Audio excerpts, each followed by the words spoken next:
Reports now சொந்தங்களுக்கு பணிவான வணக்கம். இன்றைய அரசியல் சார்ந்த நேர்காணலில் நம்மோடு பிரபலமான அரசியல் விமர்சகர் துக்ளக் வாசகர் குழுவினுடைய நிர்வாகி திரு ரவி டிடிஎஸ் அவர்கள். சார் வணக்கம். வணக்கம். தமிழகத்தினுடைய துணை முதல்வர் திரு உதயநிதி ஸ்டாலின் அவர்கள் கடந்த இந்த தீபாவளிக்கு வாழ்த்து சொல்லியிருக்காரு, தீபாவளி வாழ்த்து சொல்லியிருக்காரு. இதற்கு முன்பு அவர் இது வரைக்கும் வாழ்த்தே சொல்லலைன்ற சர்ச்சையெல்லாம் நம்ம முதல்ல பேசிகிட்டே இருந்தோம். இப்போ ஒரு வாழ்த்து சொல்லியிருக்காரு.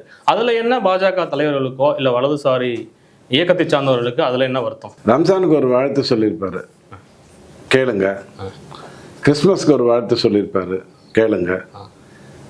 தீபாவளிக்கு சொன்ன வாழ்த்தை கேளுங்க. எப்படி இருக்குங்கிறத பாருங்க.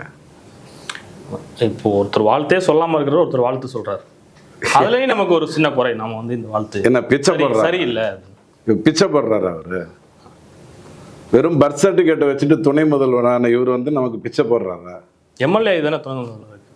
எம்எல்ஏவா யாரை வேணாலும் தேர்ந்தெடுக்க வைக்க முடியும். நிக்கிறது எதிர்கட்சியிலேருந்து ஒருத்தர் தான். இருக்கக்கூடிய 100க்கும் மேற்பட்ட எம்எல்ஏக்கள் ஒத்துக்கிறாங்க. நாளைக்கு விஜயோட எம்எல்ஏக்கள் வருவாங்க, ஒரு 10 பேரோ 20 பேரோ 30 பேரோ 40 பேரோ என்ன எழுதி வச்சிருக்கோன்னு தெரியாது. அவங்க யாருன்னு பாருங்க. அவங்க யாருமே பிரபலமாக இருக்க மாட்டாங்க. எம்ஜிஆர் எம்எல்ஏக்களை தேர்ந்தெடுக்கும் போது அவர் அந்த எம்எல்ஏக்கள் யாருன்னு கூட யாருக்கும் தெரியாது. அதற்கு பிறகு தான் திருநாவுக்கரசுன்னு தெரியும், காளிமுத்துன்னு தெரியும், அரங்கநாயகம்னு தெரியும். ஸோ இதெல்லாம் ஒரு மேட்டரே கிடையாது. அவர் ஒன்றும் பிச்சை போடலை. அவருக்கு ஒரு பதவி கொடுத்துருக்கோம். ஃபர்ஸ்ட் ஆஃப் ஆல் அவர் ஒரு துணை முதல்வர் பதவியில் நின்றுக்கிட்டு திமுக கொடியோடு நிற்கிறது முட்டாள்தனத்தின் உச்சகட்டம். அதை அனுமதிப்பதே தவறு, தார்மீக ரீதியாக தவறு. பட் இவங்க தவறுக்கே எல்லாமே தவறு தான். இவங்க மொத்தமே இவங்ககிட்ட போய் என்னத்தை திருத்துறது? குப்பை கொட்டுற இடத்துல மக்கும் குப்பை மக்கா குப்பைன்னு அங்கே போய் பிரிப்பாங்க. இங்கே நம்ம வீட்டில் பிரித்து வச்சிடணும், அங்கே போய் மொத்தமாக கொட்டணும். இதுதான் அடிப்படை இல்லையா? அங்கே போய் யாராவது உட்காந்து பிரிச்சுட்டு இருப்பாங்க. ஸோ இதெல்லாம் கேள்வியே இல்லை. ஃபர்ஸ்ட் ஆஃப் ஆல் துணை முதல்வருங்கிறது ஒரு பதவியே கிடையாது. அது அவங்க கொடுத்துக்கிட்டாங்க. இந்த கொலுபொம்மை மாதிரி. ஒரு முதல்வர் ஊரில் இல்லாத சமயங்கள்ல அவரோட வேலைப்பளு அதிகமாக இருக்கிறப்ப துணை முதல்வருங்கிறது சட்ட ரீதியாக அங்கீகரிக்கப்பட்ட ஒரு பதவியே கிடையாது. புரியுதுங்களா? இப்போதான் துர்கா அம்மாவால் கலைஞர் ஐயா இல்லைன்னு ஆனதுக்கு அப்புறம் தான் துர்கா அம்மாவால் கோவிலுக்கு போகிறேங்கிறத உலகத்துக்கு சொல்ல முடிஞ்சது. அதற்கு பிறகு ஊற்றி மூட போகிறோன்னு தெரிஞ்சு இந்த தேர்தல் ஊற்றி மூடிச்சு, இதுக்கப்புறம் வாய்ப்பு இல்லைன்னு தெரிஞ்சது. 200 தொகுதிக்கு மேலே ஜெயிப்போம் அப்படின்னு நம்பிக்கை தெரிவிச்சார். நம்பிக்கை தெரிவிக்கிறதுல என்ன தப்பு இருக்குது? நான் கூட தான் டொனால்டு ட்ரம்ப்பை பார்க்க போகிறேன்னு நினச்சிட்டு இருக்கேன். பார்த்தா நான் என்ன ஆவேங்கிறது என் தலையெழுத்து. ஆனால் பார்க்க போகிறேன்னு பெரும்பான்மையோட ஆட்சியில் இருக்கிற ஒரு கட்சி வர அடுத்த துணை முதல்வருங்கிறது ஒரு அங்கீகரிக்கப்பட்ட பதவி கிடையாது. KN நேரு வேணா போய் உதயநிதி அப்படின்லாம், நம்ம பொன்முடி ஐயா வேணா போய் உதயநிதி அப்படின்லாம், நம்ம துரைமுருகன் ஐயா இவருடைய அன்புனால செய்யறதுல இல்லை செய்யலாங்க. அது அவங்க நான் ஒன்றும் குறைவா சொல்லலையே. அவங்க வேணா எது வேணாலும் பண்ணலாம். இந்த 3 வாழ்த்துக்களையும் தயவு செஞ்சு கம்பேர் பண்ணி பாருங்க. அப்போ உங்களுக்கு தெரியும் எதை மட்டம் தட்டுறாரு, எதில் நக்கல் விடுறாரு. நான் ரம்ஜானுக்கு வாழ்த்து தெரிவிக்கிறேன், நான் மீண்டும் மீண்டும் தெரிவிப்பேன். இப்படி தெரிவித்தால் சங்கிகளுக்கு வயிறு எறியும். கிறிஸ்துமஸ் இது வாழ்த்தா? இல்லை, ரம்ஜானுக்கு சொன்னார். இது வாழ்த்தா? எந்த கிறிஸ்தவனாவது, கிறிஸ்தவன்னா ட்ரூ கிறிஸ்டியன். இப்போ நாம ஒரு ஹிந்துனா இப்போ அவரு நம்பிக்கைக்குரியவர்களுக்கு தீபாவளி வாழ்த்து சொல்றேன்னு சொல்றாரு. அவரு உதயநிதியோ திரு முதல்வர் ஸ்டாலின் அவர்களோ ஹிந்து தான். அவங்க தீக்காவை இல்லைன்னா பெரியாரிஸ்ட் மாதிரியான கொள்கைகளை சார்ந்தவங்க. அவங்க ஹிந்து தான். அவங்க நம்பிக்கை இல்லாம இருக்காங்கல்ல கடவுள்கள் மேல. அதனால யாருக்கு நம்பிக்கை இருக்கோ அவங்களுக்கு வாழ்த்து சொல்றாங்க. இது ஒரு விவாதமாவே எடுத்துக்கிறதுல எனக்கு விருப்பம் இல்லை. நம்பர் 1 அடிப்படையில் போலி நாஸ்திகம்னு நான் சொல்லுவேன். இதெல்லாம் போலி நாஸ்திகத்தில் வருது. அதாவது ஒன்றை ஏற்றுக்கொள்வது, ஒன்றை ஏற்றுக்கொள்ளாமல் இருப்பதுங்கிறது போலி நாஸ்திகம். இப்போ விஜய் சொல்கிறார் இல்லையா, ஈவே ராமசாமி ஐயாவுடைய கடவுள் மறுப்பை தவிர மற்றபடி எல்லாத்துலேயும் அவரை தான் நாங்கள் ஏற்றுக்கிறோம். இதைத்தான் அண்ணாதுரை ஐயாவும் சொன்னார் எத்தனையோ வருடங்களுக்கு முன்னாடி. ஒன்றே குலம் ஒருவனே தேவன் அவர் சொல்லிட்டு போயிட்டார். அவர் புதுசாக ஏதாவது விஜய் சொல்கிறாரா? அப்படி எதுவும் கிடையாது. இன்னைக்கு இருக்கிறவங்களுக்கு விஜயே அதை சொல்ல வேண்டிய அவசியம் வருதுன்னா ஈவே ராமசாமி ஐயாவோட பேர் ரொம்ப கெட்டு போச்சு. அப்போ அவர் இளைஞர்களுக்கு என்ன சொல்கிறாரு? ஐயா கடவுள் மறுப்பை தவிர மற்றதெல்லாம் நான் ஒத்துக்கிறேன். இது அண்ணாதுரை சொன்னதை தான் அவர் திரும்ப சொல்கிறார். இவங்க வாழ்த்தனம்ங்கிறது அடிப்படை பொறுப்பு. இவங்க பதவிக்கு தான் மரியாதை, இவங்களுக்கு மரியாதையே கிடையாது. நம்பர் 1 புரிஞ்சுக்கோங்க. சட்டசபையில் வானதி சீனிவாசன் கேட்குறாங்க. நீங்கள் என்ன சொல்லலாம்? ஒரு முறை சொல்லியிருக்காரு ஸ்டாலின் ஐயா, இல்லை எனக்கு அந்த வழக்கம் இல்லைன்னு சொல்லியிருக்காரு. அவர் சொல்லியிருக்காரு. அப்போ அதையே திருப்பி சொல்லியிருக்கலாம். அல்லது இதுக்கு தான் நான் வந்து 2023 பதில் சொல்லிட்டேனே, சொல்லியிருக்கலாம். சபை குறிப்பில் இருந்து அதை நீக்குவேன்னு சொல்றது என்ன அராஜகம்? அப்பாவு வேணா கிறித்துவர், கனிம வளத்துலலாம் நிறைய இருக்கார், பேர் இருக்கு, அவர் பார்த்துக்கிட்டோம், நல்லா இருக்கட்டும். உங்களுக்கு என்ன போச்சு? ஆக இவங்களுடைய நோக்கம் உலகத்துக்கு தெரியும். கொடுத்தா ஒரு வாழ்த்தை நேர்மையாக சொல்லுங்க. பாஸ் பண்ணிட்டீங்களா, ரொம்ப சந்தோஷம் அப்படின்னு சொன்னீங்கன்னா அதுக்கு பேர் வாழ்த்து. பாஸ் பண்ணிட்டியா, வாழ்த்துக்கள் அப்படின்னு சொன்னால் அது நக்கல். இந்த சாருக்கெல்லாம் மரியாதையே கிடையாது. அவர் தமிழகத்தினுடைய சபாநாயகர் உண்மையிலே. அதனால தானே அவர் அராஜகத்தை தைரியமாக பண்ணுறாரு. நீங்கள் உட்காருங்க, நீங்கள் பேசக்கூடாது, இவர் தான் பேசுவார். இவர் வந்து சொல்லலாம், தமிழகத்தை அற்புதமாக ஆண்டு கொண்டிருக்கும் டொனால்ட் ட்ரம்ப்புக்கு ஈக்குவலாக அறிவும் திறமையும் உள்ள ஸ்டாலின் அவர்களுக்கு வந்தனம் தெரிவித்து விட்டு நாங்கள் தெரிவிப்பது என்னவென்றில் அப்படின்னு இவன் வளரலாம். நம்மளுடைய ஓம் பிர்லா அப்படிலாம் பேசுறதே இல்லை. இவன் பேசுவான். ஆனால் அவன் அதிமுகவில் இருந்துட்டு எதிர்கால முதல்வர் எடப்பாடி ஐயா அப்படின்னு உடனே கையில் இப்போ இது கட்டிட்டு வர்றாங்க எதிர்ப்பு தெரிவிக்கிறதுக்கு. இவர் நக்கல் விடுறாரு. கம்யூனிஸ்ட் வெக்கமான சூடு சொரணம் இல்லாமல் அங்கே உட்காந்துருக்கான். நல்லா யோசிச்சு பாருங்க. எதிர்ப்பை தெரிவிப்பதுங்கிறது மனித உரிமை. அதை நக்கல் அடிச்சிங்கன்னா கோபம் உண்மையிலேயே ஒரிஜினல் கம்யூனிஸ்டுக்கு வரணும். இப்போ கம்யூனிஸ்ட் ஒரிஜினல் கம்யூனிஸ்டுக்கு வரணும். வராமல் இருக்குன்னா அந்த அளவுக்கு அவங்களுக்கு நிர்பந்தம் இருக்கு, வேற ஒன்றும் கிடையாது. இப்போ இங்கே இவ்வளோ தூரம் பேசுறாங்க இல்லையா, சீனாவில் வந்து இஸ்லாத் சகோதரர்களை எங்கே வைக்கணுமோ அந்த மாதிரி கரெக்டாக வச்சுருக்காங்க. ஐயா 160 நாடுகளில் மைனாரிட்டி எல்லாம் ஒழிச்சு விட்டுட்டு மெஜாரிட்டி எல்லாம் ஒழிச்சு விட்டுட்டு மைனாரிட்டி மேலே வந்திருக்கீங்க. சீனாவில் அந்த வேலையெல்லாம் காட்டக்கூடாது, நீங்களாக இருங்க, வாயை மூட்டு இருங்க. இப்போ கம்யூனிஸ்ட் என்ன பண்ணணும்? அதுக்கு கொதிச்சு எழணும். கொதிச்சு எழுந்தால் சீனா என்ன பண்ணும்? கட் பண்ண வேண்டியதை கட் பண்ணி விட்டுரும். அப்புறம் ஒன்றும் பிறக்காது. நல்ல காலம், வேற எதுவும் இல்லை. ஸோ இதையெல்லாம் தூக்கி போட்டு மிதிச்சுட்டு நம்ம அடுத்த வேலையை பார்ப்போம். தமிழக முதல்வர் பாஜகவுக்கோ முதல்வருக்கோ ஒரு 7 கேள்விகள், இதற்கு அண்ணாமலையும் பதில் சொல்லியிருந்தாரு. இருந்தாலும் அந்த கேள்விகளை உங்ககிட்டையும் கேட்கணும் அப்படின்னு நினைக்கிறேன். நீங்க சொல்லுங்க. இப்போ நீண்ட விவாதமா நாட்டின் முக்கியமான திட்டங்களுக்கும் சட்டங்களுக்கும் இந்தியிலும் சமஸ்கிருதத்திலும் மட்டுமே பெயரிடப்பட்டுள்ளது. என்ன விதமான அனுபவம்? இந்தியா பூரா 43% பேர் வந்து ஹிந்தி பேசுறாங்க அப்படிங்கிறது யதார்த்தமான ஒரு விஷயம். இந்தி அப்படின்னு வரும்போது சமஸ்கிருத தாக்கம் இருக்கும். தமிழ் வேற. தமிழ் தான் உலகத்திலேயே 3 மொழிகளில் ஒரு முதல் மொழின்னு சொல்லுங்கள். அதை நானும் ஏற்றுக்கொள்கிறேன். அதில் எந்த மாற்று கருத்தும் கிடையாது. நானும் நீங்களும் இந்த தாய்மொழிக்கு தான் பிறக்கணும்னு நம்ம நினைக்கல, இந்த தாய்க்கு தான் பிறக்கணும்னு நினைக்கல. பட் என் தாய்மொழி மேலே எனக்கு மரியாதை உண்டு. ஆனால் 43% பேர் புரிகிறதுக்கு ஏற்ற மாதிரி பேர் வைக்கணுமா? இல்லை அந்தந்த இடத்துல இது என்ன ரிவால்வர் ஈட்டா படமா? ரிவால்வர் ஈட்டான்னு தெலுங்கில் பேர் வச்சுட்டு கத்தி குத்து கண்ணையா அப்படின்னு இங்கே பேர் வச்சுட்டு வேற ஒரு பேர் வைக்கிறதுக்கு ஒரு உதாரணத்துக்கு சொல்கிறேன். சரி, அந்தந்த மாநில மொழிகளில் நீங்கள் மாற்றிக்கோங்கன்னு நான் சொல்கிறேன். நீங்கள் பண்ணியிருக்கீங்க. கருணாநிதி ஐயா பண்ணாத வேலையே கிடையாது உலகத்தில். நீங்கள் எனக்கு டக்குன்னு ஏதாவது ஒரு இடத்துல மத்திய அரசாங்கம் இந்த ஒரு நாடு முழுக்க தனது திட்டங்களை வந்து வகுக்கக்கூடிய ஒரு அரசாங்கம். இந்த ஊருக்கு நீங்கள் இந்த பேர்லனால அழைக்கலாம்னு சொல்கிறதுலாம் என்ன கஷ்டம்? நான் சொல்ல பண்ணக்கூடாதுன்னு யாரும் தடுக்கல. நீங்கள் பண்ணீங்கிறத நான் சொல்கிறேன். இப்போ தானே இந்தி கூட்டணி சோனியா காந்தி அம்மா வச்சது பேர் யூபிஏ, யுனைடெட் ப்ரோக்ரஸிவ் அலையன்ஸ். அப்போது கருணாநிதி என்ன சொன்னார்? அவர் வீட்டில் நிறைய பேர் பெண்கள்லாம் மச்சிருச்சி குழந்தையா நிறைய பேர் பேசுவாங்க, கருத்துக்கள்லாம் தெரிவிப்பாங்க. அது என்னங்க யூபிஏன்னு பேர் வச்சுருக்காங்க, டிபிஏன்னு பேர் வைக்க சொல்லுங்கள், ஜனநாயக முற்போக்கு கூட்டணின்னு பேர் வைக்க சொல்லுங்கன்னு சொல்லியிருப்பாங்க. யாரோ சொல்லியிருப்பாங்க. உடனே கருணாநிதி ஐயா, இதற்கே நீங்கள் யூபிஏ என்று பெயர் வைத்தீர்கள், நாங்கள் டிபிஏ என்று கூப்பிடுகிறோம்னு ஜனநாயக முற்போக்கு கூட்டணின்னு தான் அந்த கூட்டணியை கூப்பிட்டாங்க திமுக. நல்லா புரிஞ்சுக்கோங்க. ஒரு கூட்டணிக்கு பேர் யூபிஏன்னு வச்சா அவங்க டிபிஏன்ட்டாங்க. யூ பின்னாடி வருது, டி முன்னாடி வருதுன்னு கூட ஒரு ஆள் அங்கே நிறைய அறிவாளிகள் இருக்காங்க சொல்லியிருந்திருக்கலாம். அதனால கூட இருந்திருக்கலாம். இப்படி பெயர் மாற்றக்கூடியது நீங்கள் பண்ணலாம். யார் வேண்டான்னு சொல்கிறா? நான் ஒன்றும் வேண்டாம்னு சொல்ல. மாநில அரசோ அது செய்யறதுக்கான விஷயம் வேறு. நான் கேட்கறது மத்திய அரசாங்கம், தமிழ்நாட்டில் மத்திய அரசாங்கத்துக்கு யூனிட்டே இல்லையா? அதுக்கான திட்டம் சார்ந்த அதிகாரிகள் இல்லையா? 500 ரூபாய் இன்னொரு பேரை சஜஸ்ட் பண்ணுறதுல என்ன கஷ்டம்? பேரை நீங்கள் வச்சுக்கோங்களேன். நான் வந்து இந்த பேர் வைக்க நான் வேணா ஒன்று பண்ணட்டுமா? இந்த திட்டத்துக்கு இடஒதுக்கீடு கொண்டு வந்துருவோம், இந்த திட்டத்துக்கு தமிழில் பெயர் வைப்போம், இந்த திட்டத்துக்கு மலையாளத்தில் பெயர் வைப்போம், வைக்கலாமா? இது என்ன அர்த்தம் இல்லாமல் இருக்கு? அதாவது தமிழில் நீங்கள் அப்படி சொல்லட்டுமா?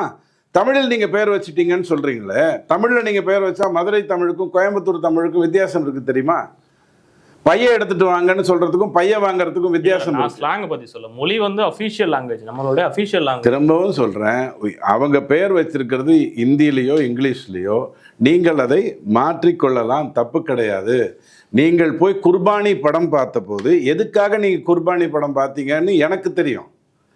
அந்த குர்பானிக்கு நீங்க தமிழ்ல தியாகம் அப்படின்னோ அல்லது பலி அப்படின்னோ பேரெல்லாம் மாத்திக்கிட்டு நீங்க போய் பார்க்கல. உங்களுக்கு பிடிச்சிருந்ததுன்னா போய் பார்க்குறீங்க. ஸோ நான் திரும்பவும் சொல்றேன், இந்தியில வைத்ததற்கான செய்யறதுக்கும் கம்பல்சரி ஃபாலோ பண்ண வேண்டிய திட்டங்களுக்குமான வித்தியாசம் பாருங்க. அவங்க இந்தியில வைத்ததற்கான காரணம் மெஜாரிட்டி இந்தியா வந்து இந்தி பேசுகிறது. மெஜாரிட்டி இந்தியாவுடைய தாய்மொழி இந்தின்னு கேட்டால் இல்லை. காங்கிரஸ் திணித்து தான் இந்தியை எல்லா பக்கமும் கொண்டு வந்தது. தமிழ்நாட்டில் இந்தி அதனால திணிக்க முடியல. நான் இங்க இருக்கக்கூடிய திமுக அரசாங்கம் இல்லைன்னா அந்த கட்சிகள்லாம் பாஜக வந்து இந்தி திணிப்புன்னு சொல்ற மாதிரி நீங்க காங்கிரஸ் இந்தி திணிப்பு ஒரிஜினல் காங்கிரஸ் தாங்க இந்தி திணிப்பே பண்ணுச்சு. பிஜேபி என்னைக்கு இந்தி திணிப்பு பண்ணதே இல்லை. நல்லா புரிச்சுக்கோங்க. காங்கிரஸ் இந்தியா பூரா என்ன பண்ணுச்சுன்னா இந்தி திணிப்பை பண்ணுச்சு. உண்மையிலே அதுதான் பண்ணிச்சு.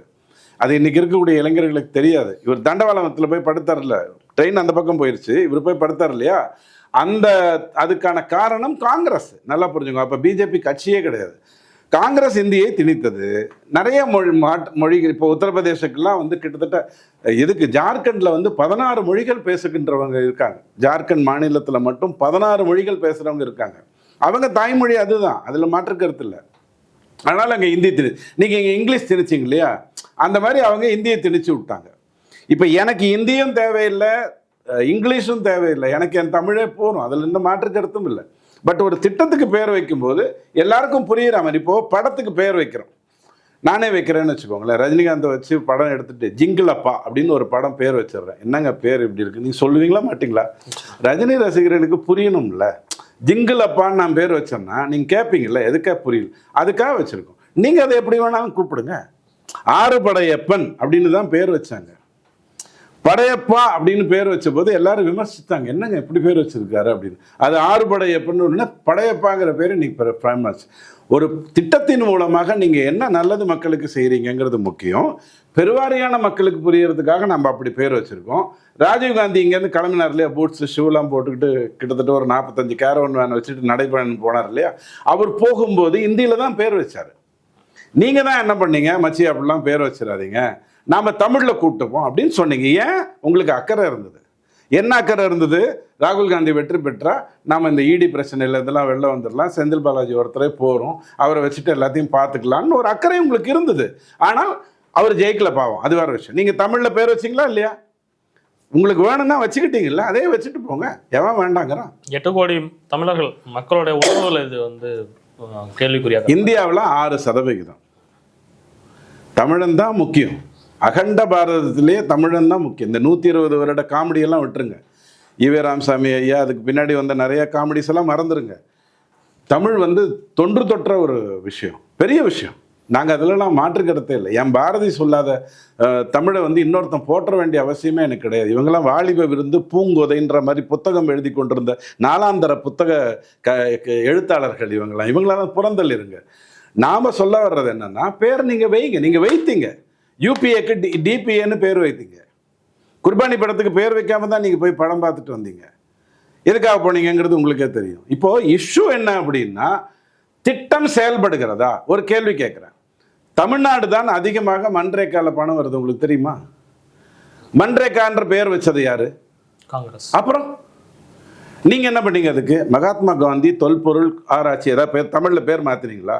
காசு ஒழுங்காக வாங்கி கொடுத்துட்டு எல்லாம் பண்ணிட்டு இருக்கீங்கல்ல. ஸோ தயவு செய்து இந்த தேவையில்லாத விமர்சனம். காங்கிரஸ் அப்படிதான் பண்ணுன்றதுக்காக பாஜகவும் அப்படிதான் பண்ணணும். ஐயா, பாஜக அப்படி பண்ணுதுன்னு நான் சொல்லலை. நீங்கள் காங்கிரஸ் பேர் வைத்த போது என்ன பண்ணீங்கன்னு சொல்கிறேன். இந்தியாவிலேயே 100 நாள் வேலை திட்டத்தில் அதிகமாக பண ஒதுக்கீடு செய்யப்படுவது, கிட்டத்தட்ட 40,000 கோடி பண ஒதுக்கீடு செய்யப்படுவது தமிழ்நாட்டுக்குத்தான். நம்பர் 1. மகாராஷ்டிராவுக்கு கிடையாது, உத்தரப்பிரதேசுக்கு கிடையாது, அகண்ட நிலம் உள்ள உத்தரப்பிரதேசுக்கு கிடையாது, நம்மளை விட ரெட்டிப்பு ஜிடிபி பண்ணுற மகாராஷ்டிராவுக்கு கிடையாது. நீங்கள் மன்ரேகா பேரை இது வரைக்கும் மாற்றிடதே இல்லை. மன்ரேகான்னு தான் நீங்கள் பேசுகிறீங்க.